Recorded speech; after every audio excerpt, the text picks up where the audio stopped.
Once that happens, unless you get treatment for it, this will start getting worse.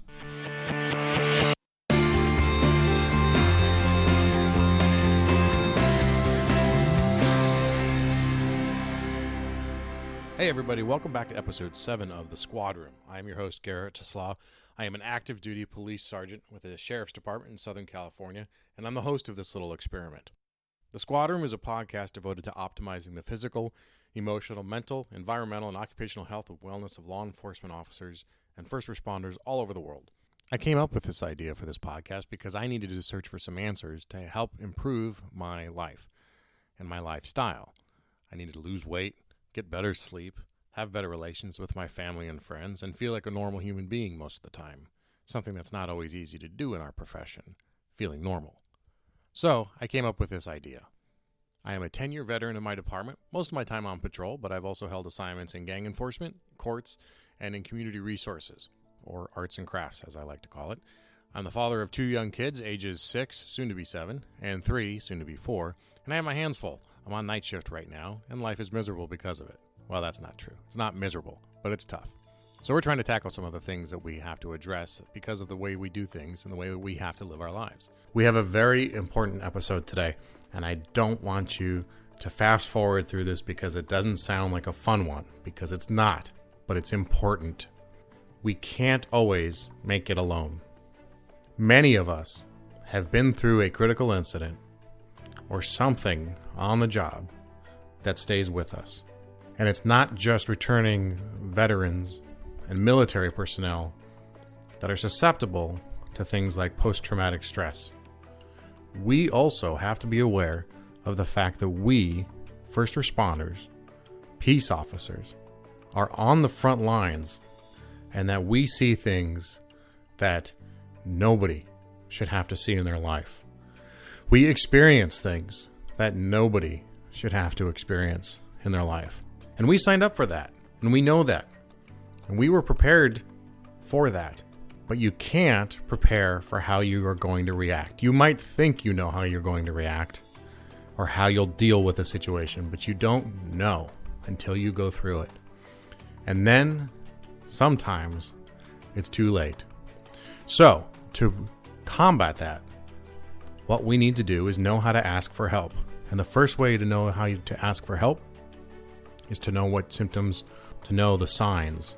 Now, this may not relate specifically to you, but hopefully today's episode will help you identify some of the things you might need to recognize in a partner or in a friend, someone who is going through something and they need help.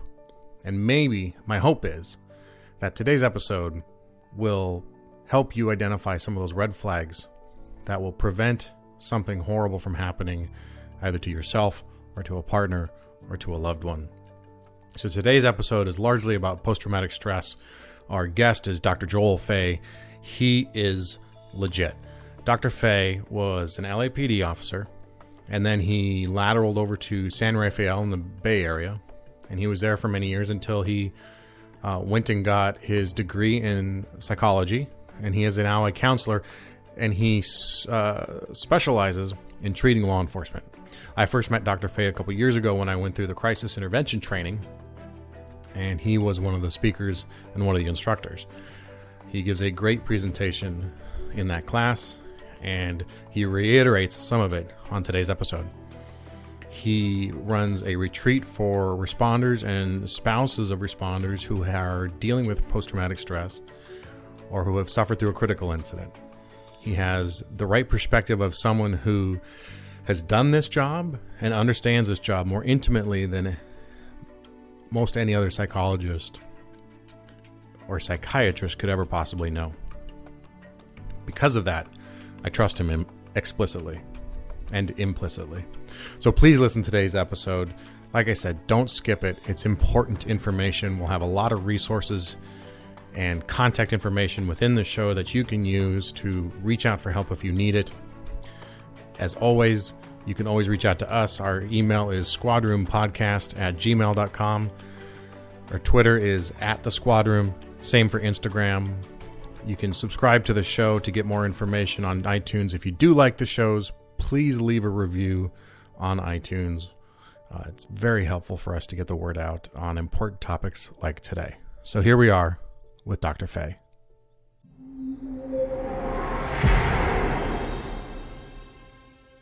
Dr. Fay, thanks for joining us My today. pleasure.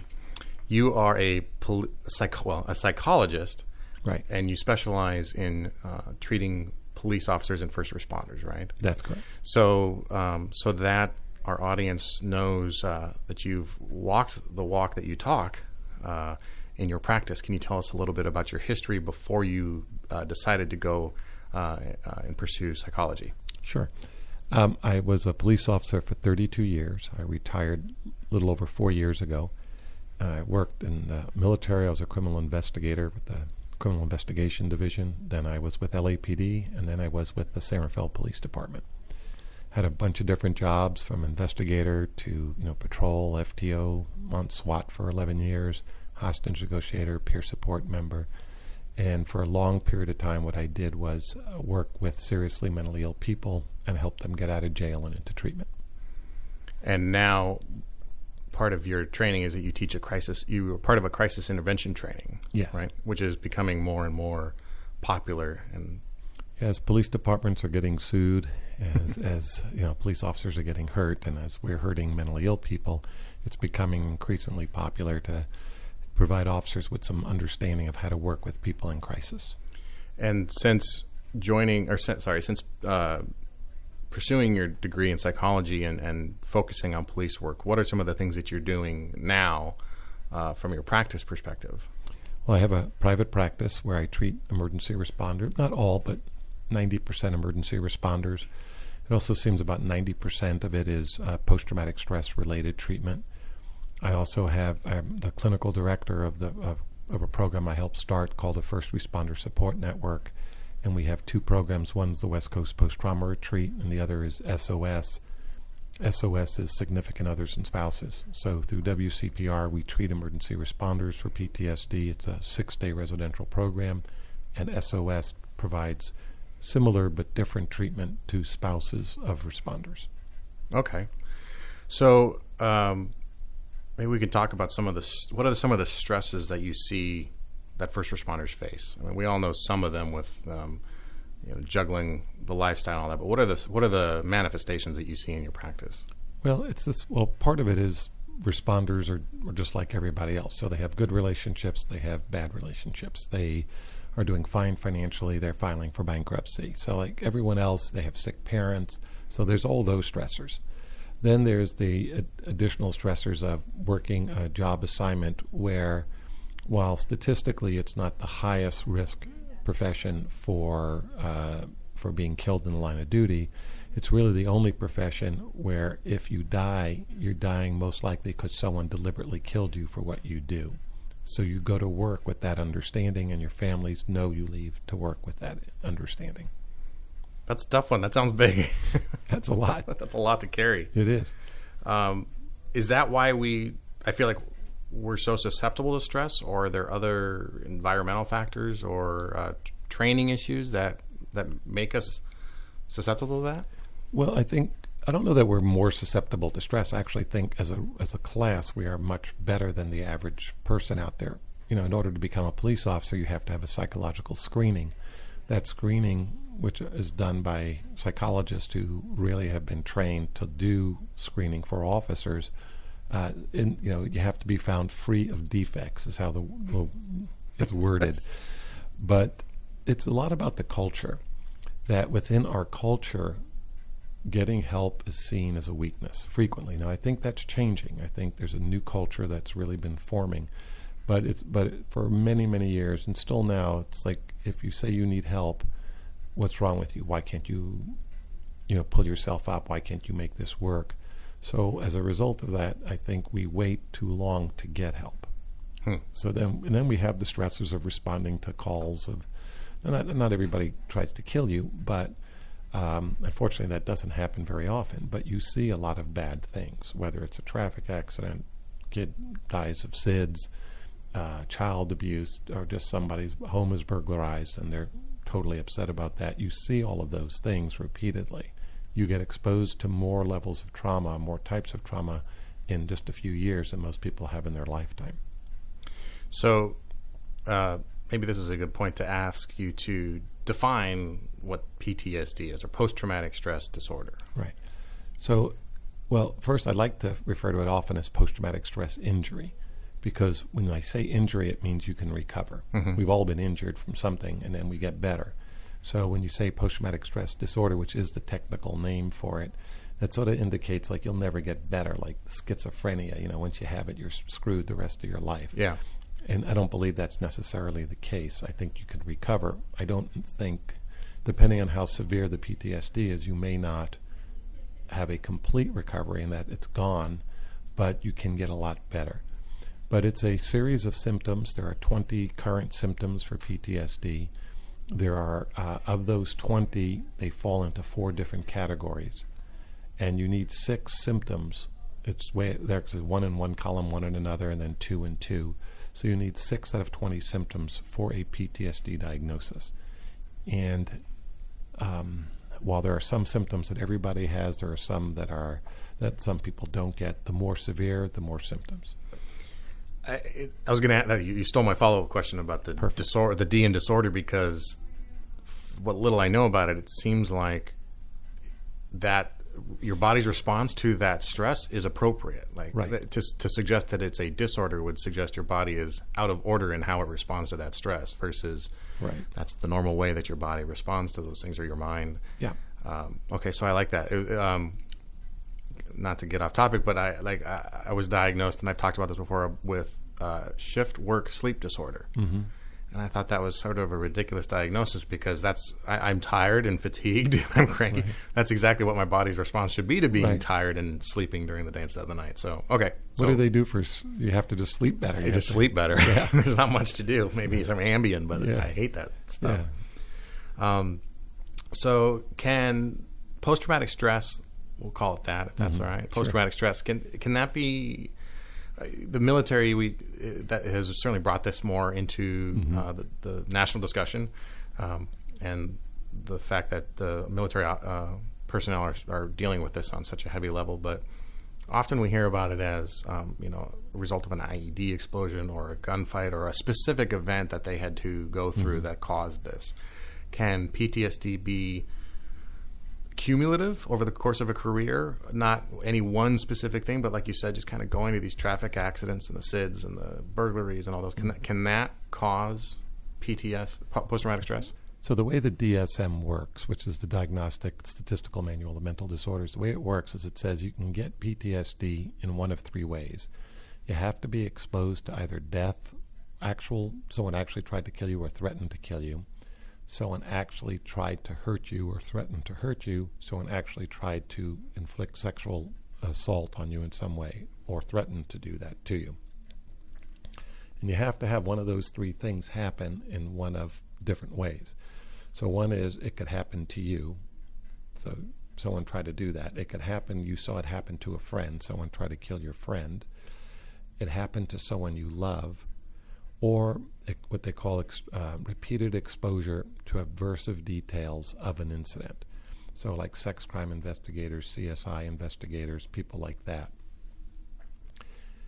So that's the DSM perspective. The way I look at it also is that's true, but then the other side of it is that it is cumulative. That officers can absorb and absorb and absorb trauma, not just officers, but firefighters, everybody, responders. But then it reaches a point where your psychology can't absorb any more trauma. That's the cumulative stress effect. So it can't absorb anything else, and it reaches that point where you just start to have a reaction.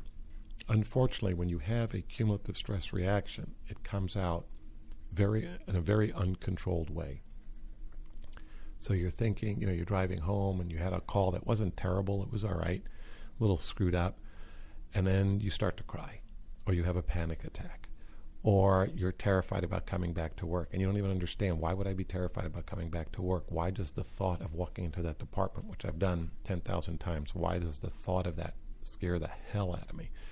And maybe you do it anyway because you man up, so to speak, and you go in and you do it. But once that happens, unless you get treatment for it, this will start getting worse. And so you can look at it as a cumulative stress reaction, but also sometimes the event is so significant that you can have it in one incident. For most responders, it's generally not one incident.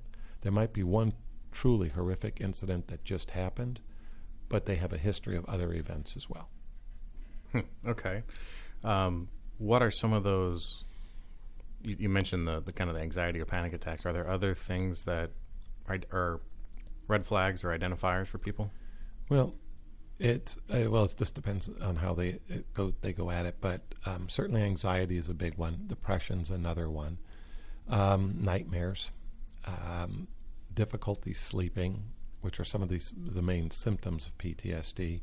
But you're afraid to, often, like you'll find officers are afraid to go to sleep at night because they are afraid to have nightmares. So they'll drink a lot and they hope that they pass out from, they drink enough so they'll pass out and they won't have nightmares. That doesn't work, but they'll try to do that. Irritability at home, you have trouble concentrating. There are like so many different things that you see. You can't get the thought out of your mind, or it comes back to you all the time. This repeated, not exposure, but remembering of the events, intrusive memories that you can't stop. All of those things are kind of add up, and everybody's PTSD looks a little different, but the net effect is you're not living your life in a healthy way, you're not functioning well, and you're miserable. Sounds like it. Yeah, it is. What are some of the different treatment options? If someone decides that they're checking these things off their list as they're listening to this or as they're researching it, you're a psychologist, right? Mm-hmm. And what are your treatment options, or what do you do? And I think, and I'm asking that because I think there's a predilection towards fear of bringing this up, because they think that automatically means you get put on medication, and the rubber gun squad. Right, exactly. Yeah. Well, what's interesting, in some agencies, if you go to the agency and you say, I believe I have PTSD, or I went and saw a therapist, I have a PTSD, some of them do, they do react to it inappropriately, and they just sort of, okay, we take away your badge and ID and your weapon, which I think is ridiculous. You only do that if there's a reason to do it. Just having a diagnosis doesn't mean you automatically do that. Hopefully agencies are getting smarter with that.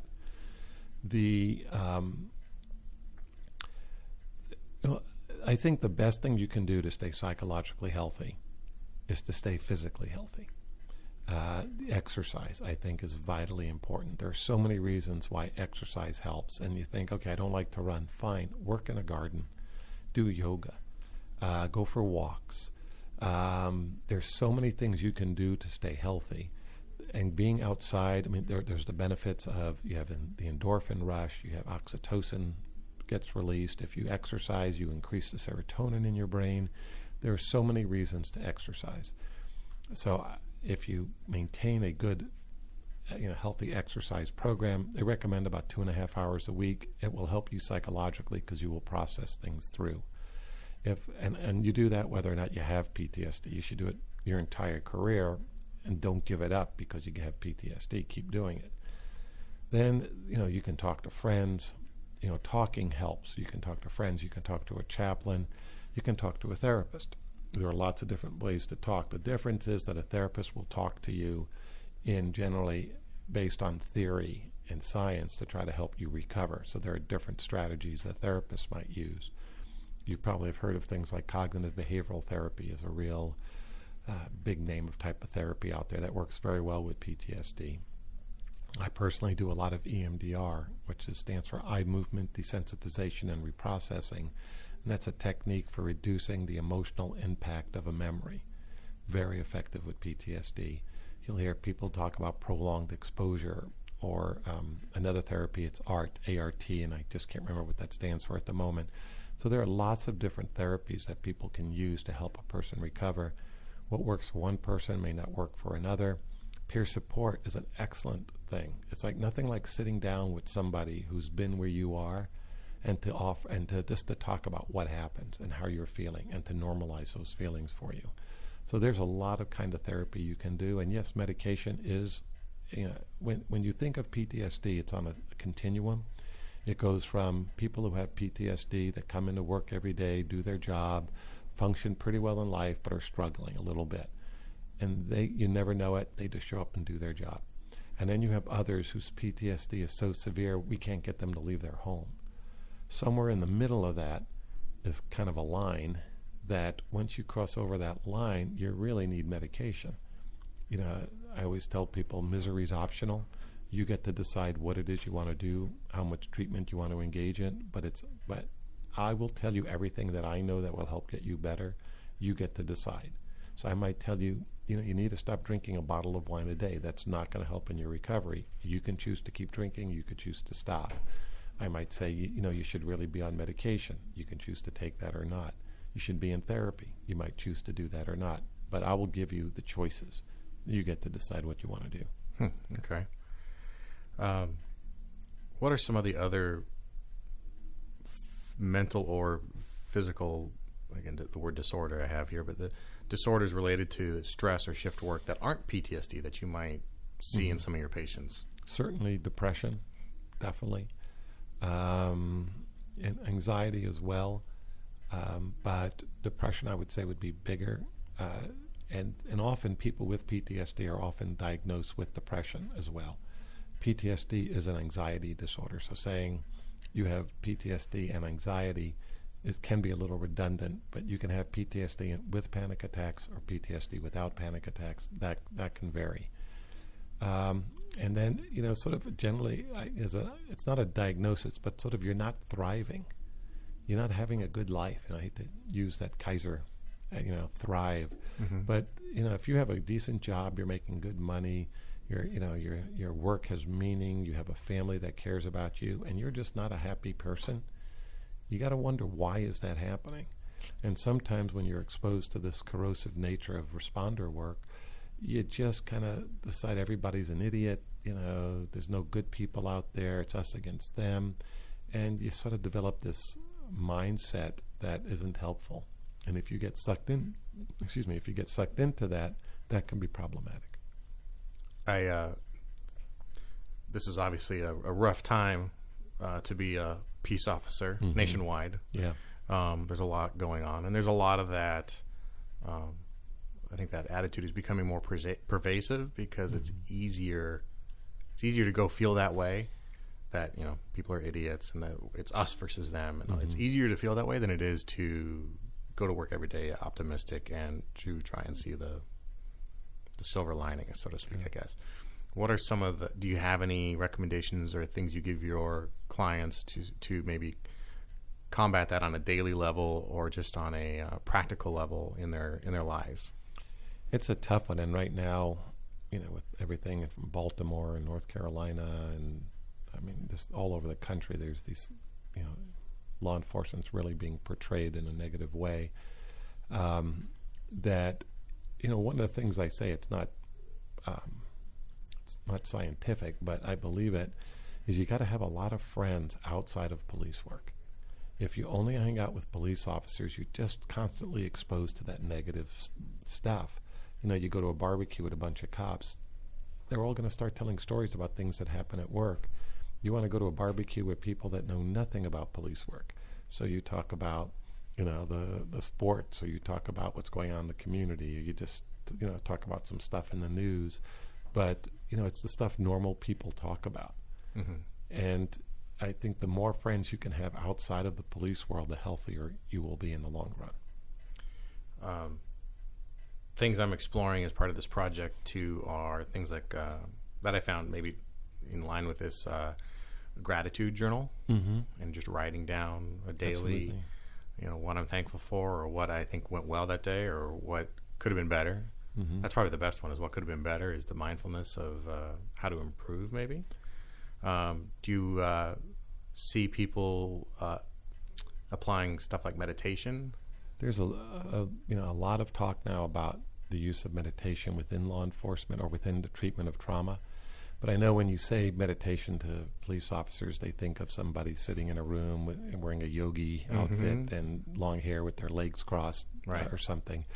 But that's I guess that is a form of meditation, but you can just meditate while you're going for a walk, and that it just means just to think about things, focus your mind on something on something that makes you happy.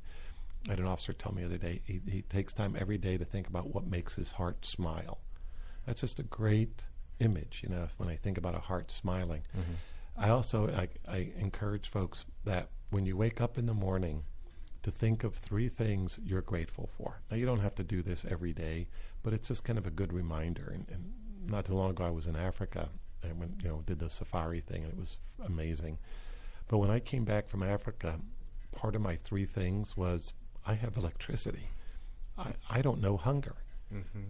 That I will get up in a minute and I will take a shower in clean, safe water, and then have a cup of coffee with clean, safe water. That's just amazing when you consider the size of Africa and how many people in Africa don't have that. So I would wake up and think about that. I'd wake up and think about my family. I wake up and think about, I have a job that provides me with meaning in life. Those are all things to be really grateful for. And then when you go to bed at night, think about 3 things, specific things that you're grateful for that happened today, and not big things. Things like when you were trying to get over on the freeway and it was really busy and someone slowed down and let you in, so you're grateful for that. You had a really nice dinner tonight, so you're grateful for that. You spent some time with your kids on the sofa watching some television show and they were snuggled up next to you. You're grateful for that. And why I like doing this exercise, first in the morning, it forces you to think about things you're grateful for, so you don't get out of bed thinking the world sucks. And then throughout the day, you have to think about, what are those 3 things I'm going to be grateful for today? So you're looking for things to be grateful for. And often people will just, they bypass those things. They just look at the things that piss them off. So if you go to bed and you say, okay, yeah, today these 3 things happened and I'm really grateful for that, you go to bed in a better mood. Nothing is a cure or fixes everything, but it does shift your focus a bit. Yeah, your attitude goes where your mind is, right? Yes. So and your behavior follows. Sure. You mentioned physical fitness as being important. Are there other things that officers or any first responder can do in the self-care department? Could be nutrition or anything else. Well, I'm not one big on nutrition. I know it's a good idea. A friend of mine, I do a lot of bicycling, and a friend of mine, the motto is eat to ride, ride to eat. So because I bicycle so much, I can eat a lot, and I'm lucky for that. But I do mind that I try to keep my weight to a reasonable level. But certainly nutrition. What really gets cops in trouble more so is drinking, and I'm not one that says you can't drink. Alcohol is fun. You feel good when you have a glass of wine, or a cold beer tastes great on a hot day, and it's fun to do it when you're socializing with people. But if you do it to manage your life, that's a problem. So if the only way when you come home, the only way you could not be Mr. Grumpy and sit around the house and participate is to have a few drinks, you got to kind of wonder about that. That's the alcohol is now becoming a crutch. That becomes a very dangerous road, because it can cross over into being a dependency. So just be mindful of that. And if you're one of those folks that is an alcoholic, then not drinking is really important, because you'll never, I know there's different perspectives, but if you truly are an alcoholic and your life has been harmed by the use of alcohol, and alcohol was out of control, it's a very rare individual that can go back and drink responsibly. We talked with my coach, I call him, in episode 2, I think it was, of my identification that I was in a habit of coming home from work. This is if I'm working day shift. We work rotating shifts, so this doesn't apply really to night shift. But I work day shift. I've been out in the hot sun all day, and I get that vest taken off, and you feel that great feeling, right? Yeah, I do know that. Get home, and I got 2 young kids, right? And of course, the minute I hit the door, I'm in dad mode and in husband mode. So there's my second job I've talked about of getting dinner made and the kids to bed and kids bathed and books read and homework done and that sort of stuff. And it kind of, I've talked how it kind of sends me right back up after I've kind of calmed down from here. And that I got in this habit of having a beer or two, or maybe three, as what I suspect to be my way of kind of down regulating. I was calling it, that helped me. Supposedly, I felt like, or I thought that it was helping me calm down from the end of the day and be able to kind of shake off all that stuff and maybe just mellow out, so I wasn't so jacked up from, because I always thought I handled the day-to-day stuff pretty well, but it's just, it's kind of nice to have a treat at the end of the day, and that treat, of course, was a beer, but also seemed like I was trying to use that to just kind of downregulate a little bit, and never, I think imbibing like too much. But as we talk about from the fitness perspective, of course, that stuff accumulates, and you add that up over the week, and all of a sudden you've had X amount of beers, and that's a lot of extra calories and all those other things too. So I'm just wondering if people who might listen and say, well, yeah, I drink at the end of the day, but I'm not an alcoholic. I mean, everyone immediately kind of backs away from that, and because that's a scary word, like a scary label. But there is a gray area too, it seems, between maybe someone who doesn't drink at all and gets home and exercises, does an hour of yoga and some meditation and is calm and zen, versus the guy who hits a case of beer every night. There's a gray area there in that between. People need to be aware of too, right? Yeah, there's a guy named Gabor Mate who wrote a really good book, and it's called In the Realm of Hungry Ghosts, which is a Buddhist term. He's a psychiatrist in Canada. It's a Buddhist term about addiction, and I like the way I envision that.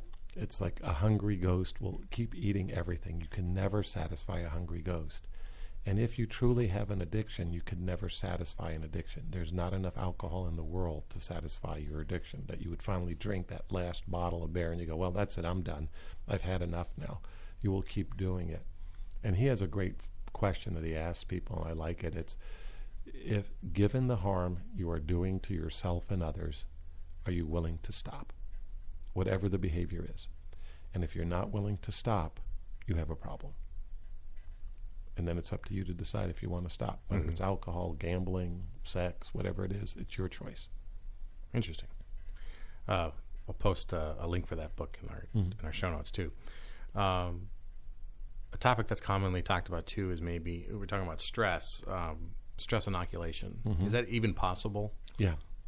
What are the best ways or the best practices for inoculating yourself from stress?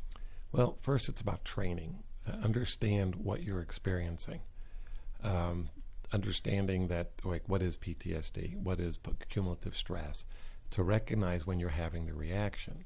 If you're having a reaction but you don't know what the reaction is, then you won't do anything. Generally, you won't do anything about it. It's a general way of looking at it. But if you've gone to a class that talked about PTSD, and then you realize, wow, all those things that guy was saying in that class, I'm having some of those things. Then you know to get help. So inoculation training, it tells you, okay, if you see these things, go do something about it.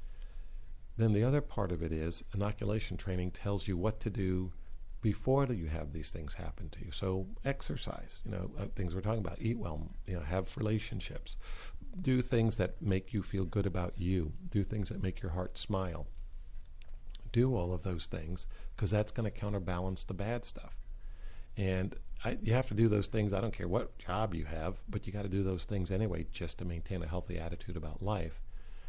So it's about letting people know that this is, to do this work, particularly responder work, you have to be an active participant in your own sanity, in your own recovery. You can't just sit around and wait, and just say, well, if something bad happens to me, I'll do something. Cops are good at going to the gym and working out in general. People like to stay in shape. Cops are good at running because they know if I get into a fight, I need to be in good cardio shape. I got to outlast the person I'm fighting.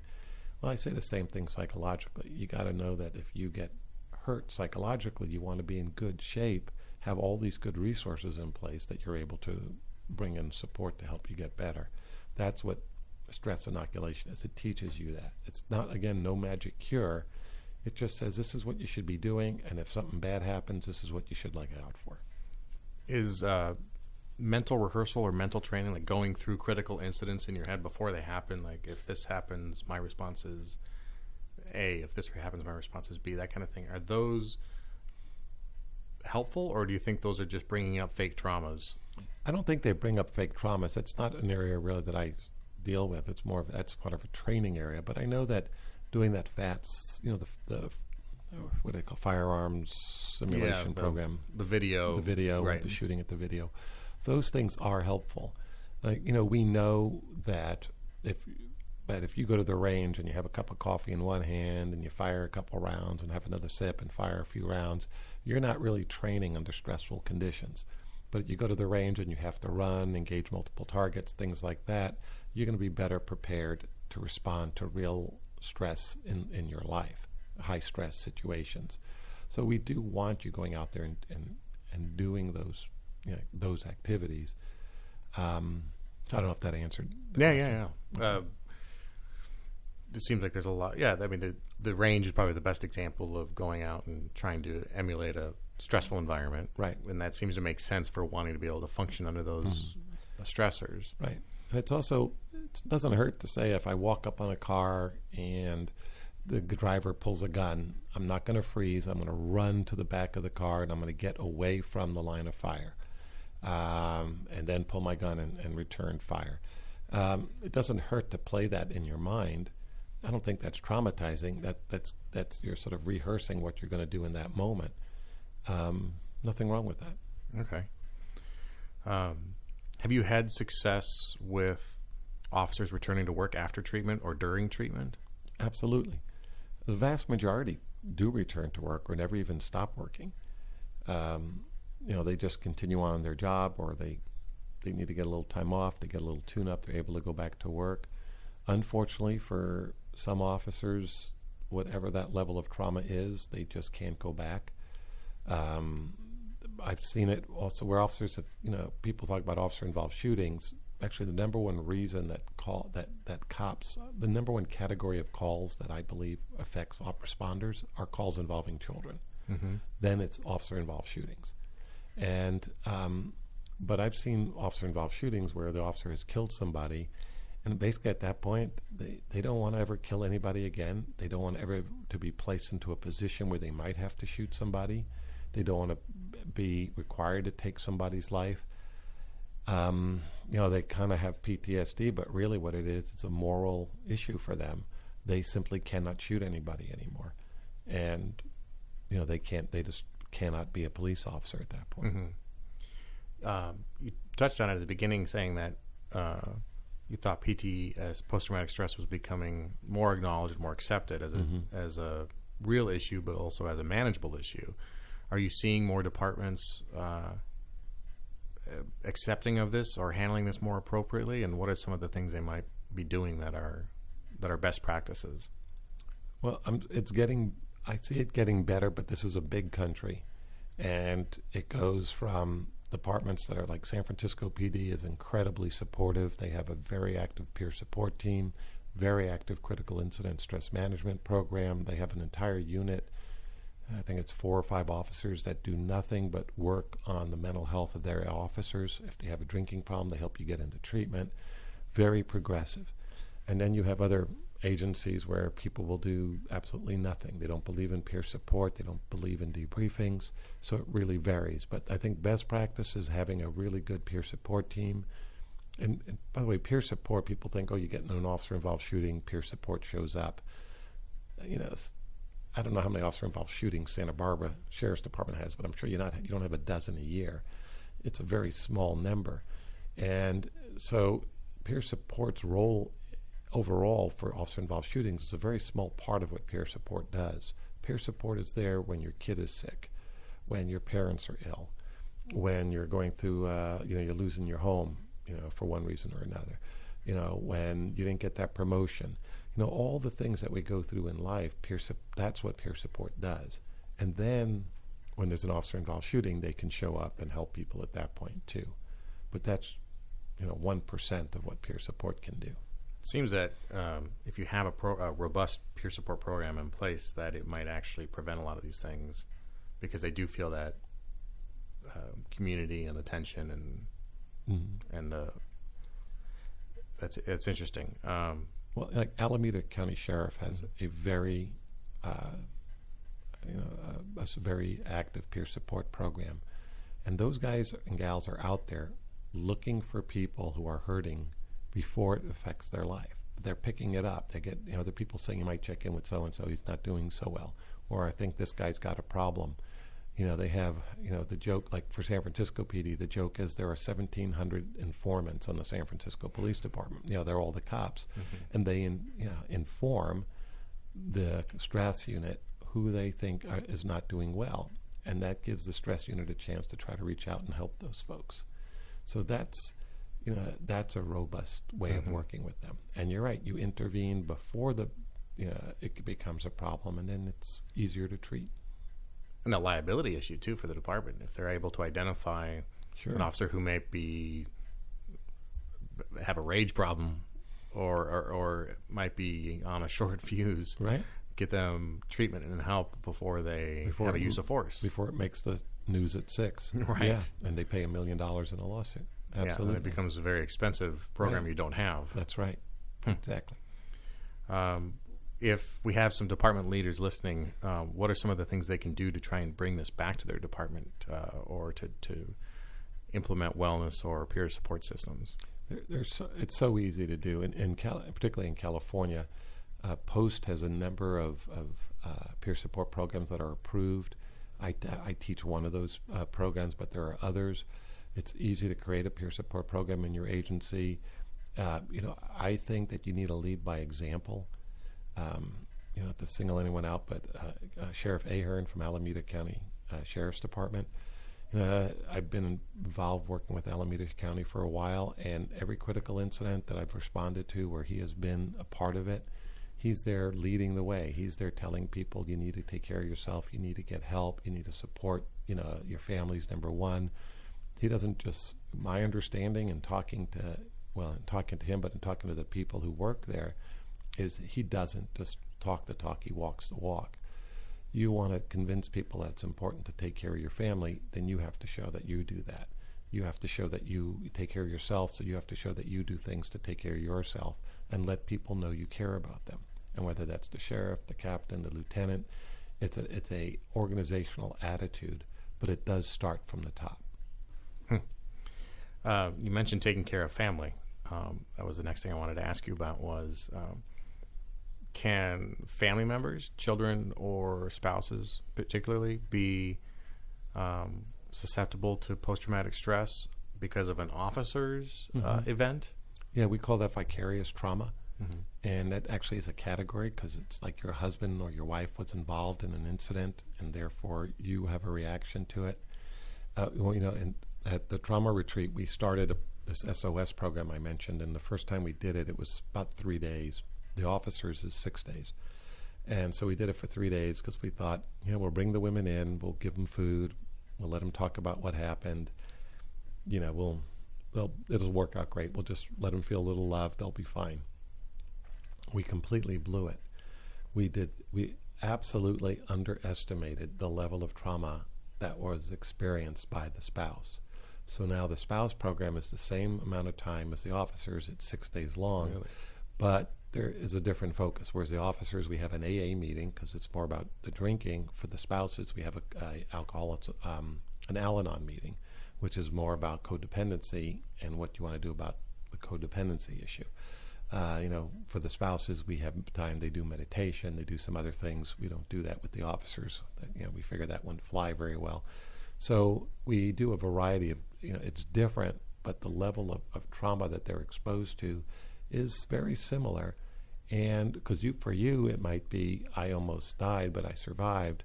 For your spouse, it might be, wow, if he had died, what would I have done? We would have lost the house. I'd have to find, let's say they're not working, I'd have to find a job, or I'd have to work 2 jobs if we're working to try to make it work. We won't be able to live in this area. All these other factors that come in that they think of that, you maybe don't think of as the responder involved in it. It seems to me, too, that obviously a whole host of issues can come from that, and then marital problems. I mean, cops are notorious for a high divorce rate, and that not addressing those things might very likely be the result. Might be the reason why so many divorces happen. Well, and statistically, we don't actually know that police officers have a higher divorce rate than garbage collectors or lawyers. I mean, the divorce rate is high everywhere. What you add on to with police work is the shift work, and that how officers can really fall in love with the job. And so the job kind of sometimes becomes a mistress, and in a way they love the job more than they love their spouse. I mean, it's just more fun at the job. You have a great time, you drive fast, you get to do cool things. You go home, why didn't you take out the garbage? Or you told me you were going to fix this the other day, and that can become more problematic. I always explain to officers that you need to maintain the relationship, that at some point your career is going to be over. Maybe it'll be 30 years, maybe it'll be 10 years, who knows, but at some point you're going to run, you'll have to retire. The department will not be there for you the day after you retire. It's not their job. The contract the department had was that you will agree to come in and work 40 hours a week, you will perform these duties, and we will reimburse you in these ways. That's the contract. If beyond that you feel good about yourself, you have a lot of self-esteem, whatever, that's great. You got that. But that's not part of the deal. The people that will deal with you after you retire, when you're injured, the folks that will be there day after day is your family. You've got to put as much effort into your family and keeping that healthy as you do in keeping yourself healthy for the job. That makes sense. I sometimes think it's easy to forget the stress of just this job has on spouses. If they're not familiar with the job, or not even that, if they're just not in the job. It's easy to relate if your spouse is also a peace officer, but it's easy to forget that, for example, after we speak tonight, I go into work.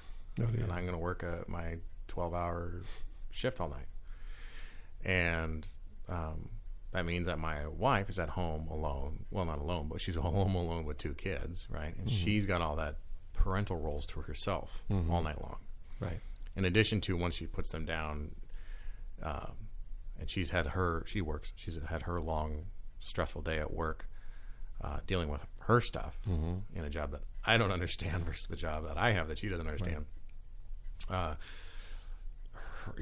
Her outlet of having someone to talk to in me is not there. Right.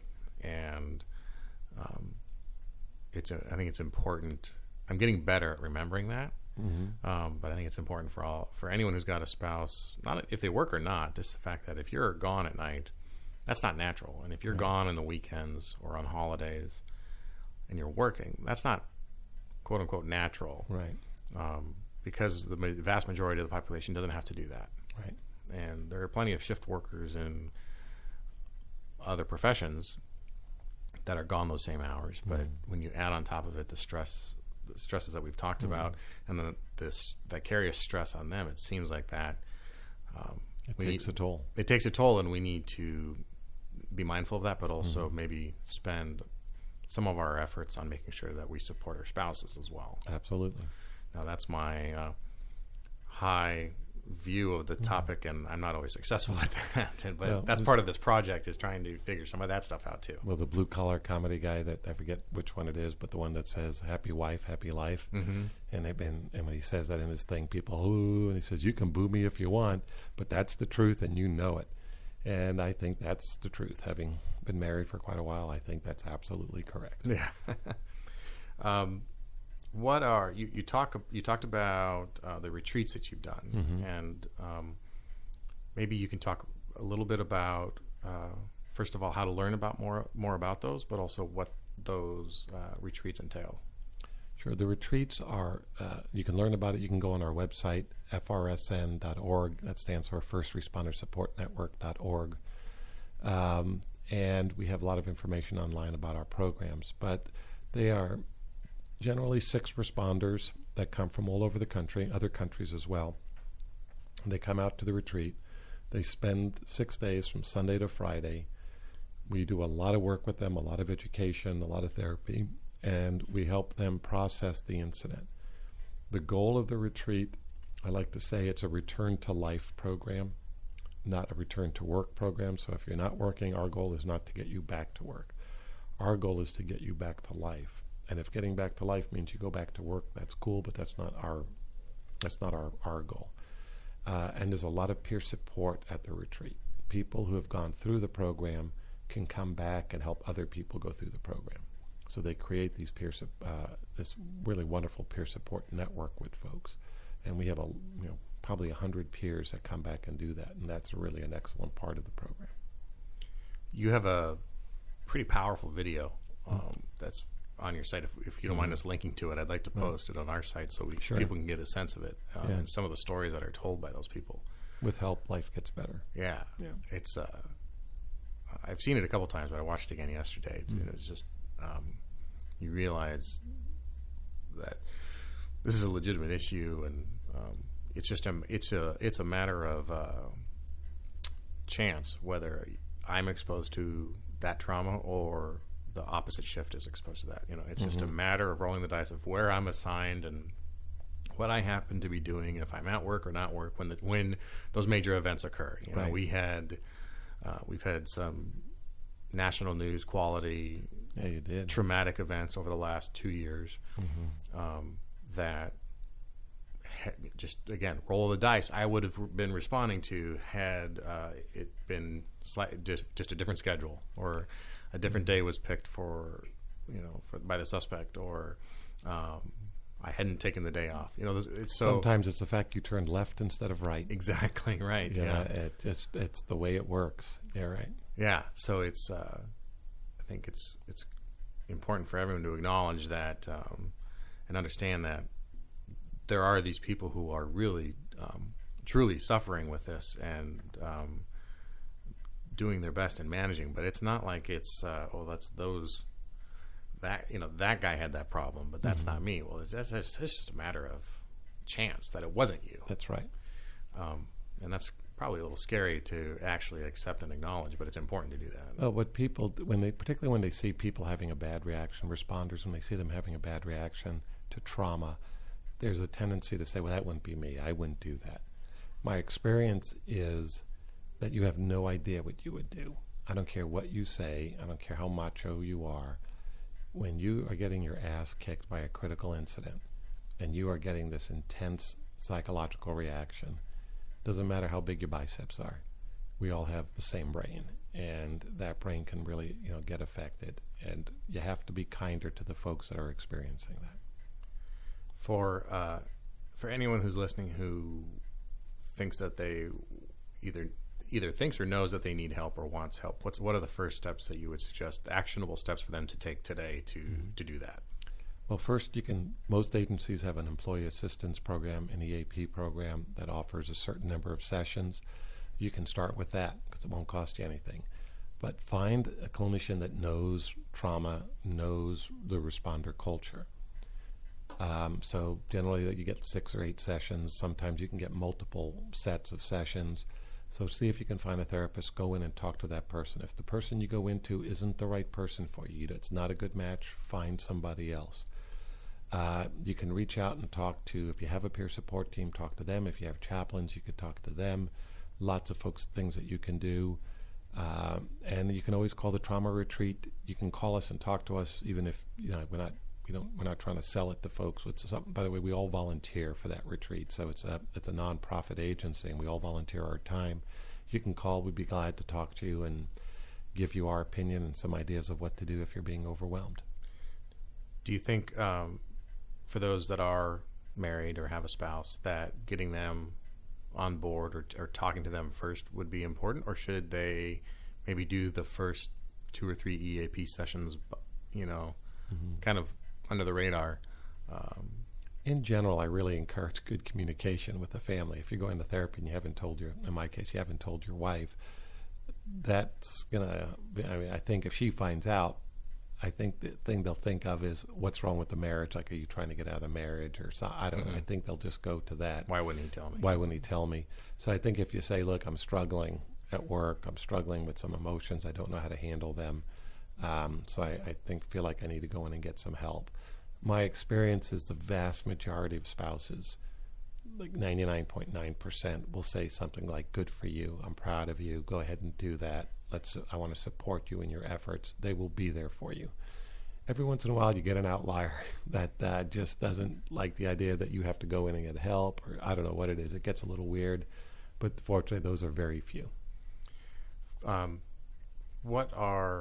You mentioned the phone number for the retreat. Mm-hmm. Can you give that out? Mm-hmm. It's 415-721-9789. And the SOS program, is that on the same website? Yeah. If you go, we just redid the website, so it's frsn.org. If you go to that website, there are different, you can look, it says like training programs. You just click on those things and it'll take you to the different places. Any other projects that you're working on that you feel people should know about? Nothing particular. I mean, I'm doing a lot of teaching, and then between the teaching, the private practice, and the trauma retreat, I'm pretty much full. You're a busy guy. You have a website. What's your website? People go to. It's not a very complicated website. It's very simple. It's joelfay.org, I think, or .com. joelfay.com. It's just very, very simple. Just because I knew people look you up on the web, so I had to create something, so I put it out there. Do you do the Twitter and the? I have no idea how to do Twitter. I can Facebook. I can do that. Okay. This Instagram thing, I never quite got into that. So, no, I feel like my grandmother. I'm falling behind technology, and at some point, I will have to call my grandchild over and say, "Can you show me how to program the clock on the VCR like my grandmother used to do?" And I'd go there and I'd change it from daytime savings or whatever. I'd change it. And she'd say, "You're so smart. How do you know how to do that?" And I thought, "No problem, Grandma. I know how to do it." And it feels like I am unfortunately falling into that because I just can't keep up with all the technology. I will bet, though, as a fellow cyclist, that yes. You know your technology about your bikes. I know that. And you have a very high-end bike computer that you know how to function in. Yeah, I do have that. I have a high-end bike and a high-end bike computer. You know how to run the GPS Garmin piece. Yeah, exactly. But you can't cop out too entirely. No, not to that. To that, I keep up on But that's important. Yeah, it's very important. Carbon overlays and everything else, right? The cycling keeps me sane. Good. Yes, that's a good one. Thank you for your time. Appreciate you coming by. Lots of great information and knowledge. I encourage anyone who feels like they're at a spot where they need some assistance. Look for those resources at your department or in your area, or shoot an email over to us even at squadroompodcast@gmail.com, and we'll try and put you in touch with someone. You can go to Dr. Fay's website or the FRSN website for more information and get started on getting better.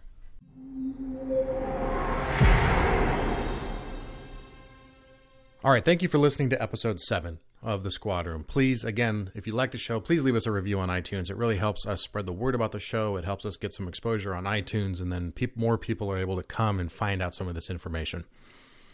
If you are struggling, please seek help. If you know someone who's struggling, reach out and get a hold of them and help them out. That's our duty to each other. I hope everyone stays safe. Have a great week. Another episode is up next week with more great information. Until then, visit thesquadroom.net for some of our blog posts, some of our meal planning information. Hopefully there's some stuff there that can help you out too. Always reach out to us. Shoot us a Twitter. Shoot us an email. Let us know how you're doing and keep us posted. All right. Thanks. Have a good week. Stay safe. Take care of each other.